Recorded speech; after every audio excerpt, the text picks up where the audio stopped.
So ಅವ್ರಿಗೂ ಅಂದರೆ ಯಾರಿಗೆ ಏನೇ ಒಂದು ಪಾತ್ರ ಹೇಳಿದಾಗ ಅವ್ರಿಗೊಂದು ಎಕ್ಸೈಟ್ಮೆಂಟ್ ಇರ್ಬೇಕು ಯಾವತ್ತು. ಕರೆಕ್ಟ್. ಅವಾಗ ಓ ಇವ್ರಿಗೆ ಇದು ಕನೆಕ್ಟ್ ಆಯಿತು ಅಂತ, ಅವ್ರಿಗೆ ಅದು ಇಷ್ಟ ಆಯಿತು, ಕನೆಕ್ಟ್ ಆಗಲಿಲ್ಲ ಅಂದರೆ ಅವ್ರ ಹತ್ರ ಅದನ್ನ ಮಾಡೋಕ್ಕಾಗಲ್ಲ ಅಥವಾ ಅವರ ಜಸ್ಟಿಸ್ ಮಾಡಲ್ಲ. ಆ ಎಕ್ಸೈಟ್ಮೆಂಟ್ ಅವ್ರ ಹತ್ರ ಕಾಣಿಸ್ತು. ಸೊ ಅವರು ಇದಕ್ಕೆ ಜಸ್ಟಿಸ್ ಕೊಡ್ತಾರೆ ಅನ್ನೋದು. ಆ್ಯಂಡ್ ಲೇಟರ್ ನಮ್ಗೆ ಅವರು ಸುಮಾರು ತಯಾರಿಗಳು ಮಾಡ್ಕೋಬೇಕಾಗಿತ್ತು. ಅಂದರೆ ಭಾಷೆ ವಿಷಯದಲ್ಲಿ ಆಗ್ಬೋದು, ಮಾತಾಡೋ ರೀತಿ ಆಗ್ಬೋದು, ಬಿಹೇವಿಯರ್ ಆಗ್ಬೋದು, ಇವೆಲ್ಲವೂ ಎಲ್ಲ ಎನಿ ಚಾನ್ಸ್ ಶೂಟ್ ಮಾಡ್ಬೇಕಾದ್ರೆ ನಮಗೆ ಯಾವುದೋ ಡೈಲಾಗ್ ಒಂಚೂರು ಇವರು ಬೇರೆ ಥರ ಹೋದ್ರು, ಸ್ವಲ್ಪ ಪುಟ್ಟಿ ಕಾಣಿಸೋದು ನಾವು ಹೇಳ್ತಿದ್ದೆ, ಇದು ಸ್ವಲ್ಪ ಪುಟ್ಟಿ ಕಮ್ಮಿ ಮಾಡಿ ಅಂತ.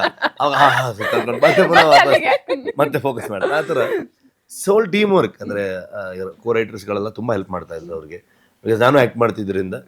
ಆ್ಯಂಡ್ ಮಾನಿಟರ್ ಮಾಡ್ತಾನೆ ಇರ್ತಾ ಇದ್ರು. ಇನ್ ಕೇಸ್ ಇಬ್ರು ಒಂದೇ ಫ್ರೇಮಲ್ಲಿ ಇದೀವಿ ಅಂತಂದ್ರೆ ಅವಾಗ ಇನ್ಯಾರು ನೋಡ್ತಾ ಇರ್ತಾರೆ.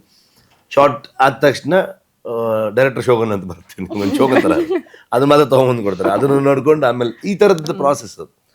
ಸೊ ಅದು ಅಲ್ಲಿ ಏನು ಅಂದ್ಕೊಂಡಿದ್ವಿ ನಾವು ಅದಕ್ಕಿಂತ ಹೆಚ್ಚು ಕಾಂಟ್ರಿಬ್ಯೂಟ್ ಮಾಡಿದ್ದಾರೆ ಅವ್ರು ಸಿನಿಮಾಗೆ. ಆಮೇಲೆ ತುಂಬ ಚೆನ್ನಾಗಿ ಕಾಣಿಸ್ತಾರೆ, ಕ್ಯಾರೆಕ್ಟರ್ ಆಗಿ ಕಾಣಿಸ್ತಾರೆ. ಅಂದರೆ ವೆರಿ ರೇರ್ ಇವತ್ತಿನ ಕಾಲಕ್ಕೆ ಒಂದು ಈ ಥರದ ರಾಣಿ, ಯುವರಾಣಿ ಅಥವಾ ರಾಜರ ಕಾಲದ ಕಥೆಗಳು, ಅದರಲ್ಲಿ ಸುಮಾರು ಜನ ಫಿಟ್ ಆಗೋದು ತುಂಬ ಕಷ್ಟ.